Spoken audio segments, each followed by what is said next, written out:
Dear students, welcome to the second session of Biotechnology, its principles and processes.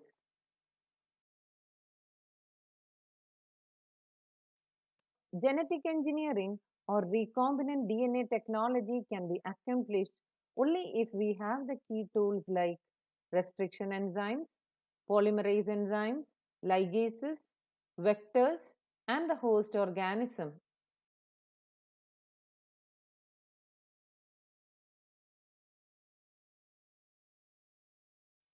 Let's look into restriction enzymes in detail. In 1963, the two enzymes responsible for restricting the growth of bacteriophage in Escherichia coli were isolated. One of these added methyl groups to DNA, while the other cut DNA. The latter was called as restriction endonuclease.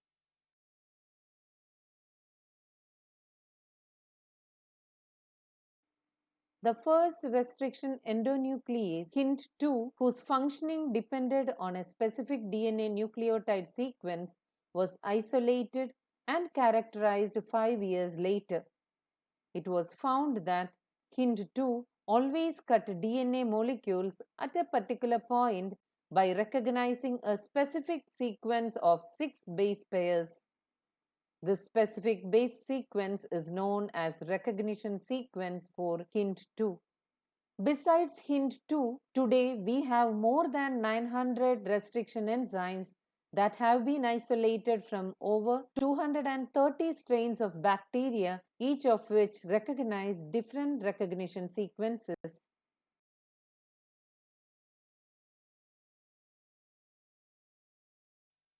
Let's look into the convention for naming endonuclease enzymes.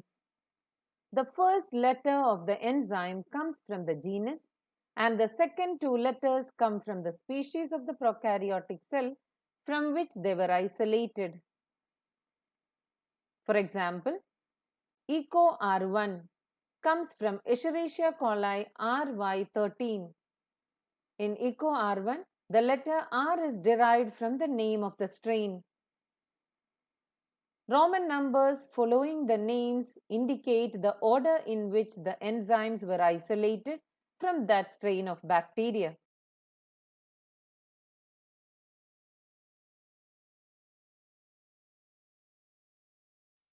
Restriction enzymes belong to a larger class of enzymes called nucleases.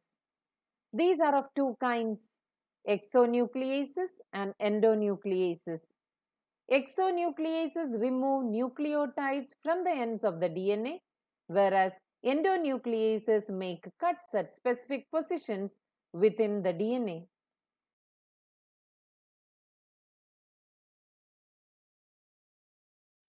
Each restriction endonuclease functions by inspecting the length of a DNA sequence.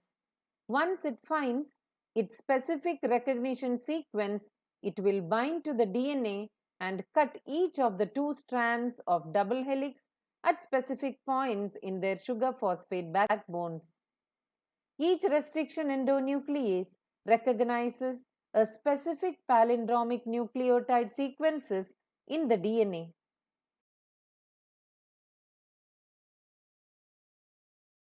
The palindrome in DNA is a sequence of base pairs that read same on the two strands when orientation of reading is kept the same. For example, the following sequences reads the same on the two strands in 5' to 3' direction. This is also true if we read in 3' to 5' direction.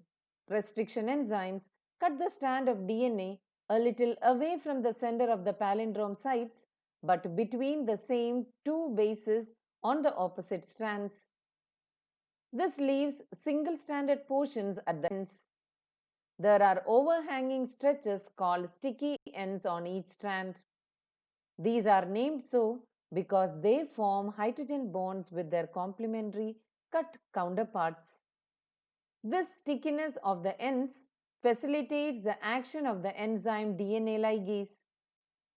Restriction endonucleases are used in genetic engineering to form recombinant molecules of DNA which are composed of DNA from different sources or genomes.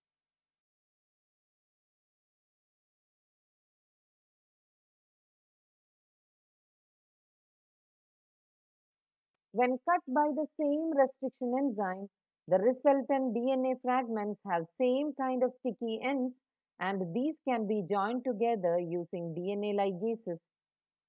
Unless one cuts the vector and the source DNA with the same restriction enzyme, the recombinant vector molecule cannot be created. Let's see how separation and isolation of DNA fragments done.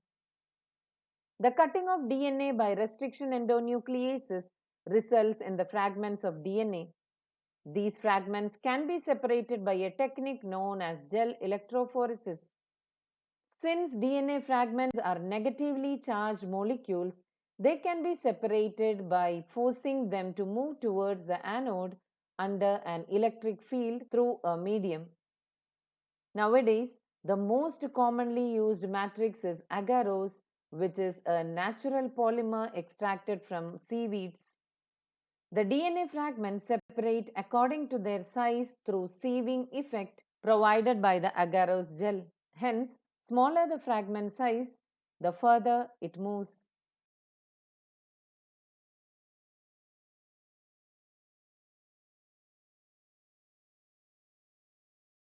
The separated DNA fragments can be visualized only after staining the DNA with a compound known as ethidium bromide, followed by exposure to UV radiation.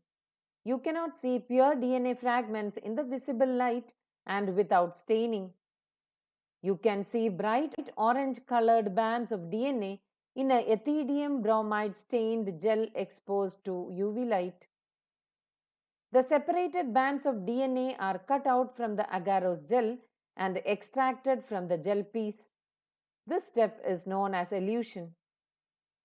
The DNA fragments purified in this way are used in constructing recombinant DNA by joining with cloning vectors.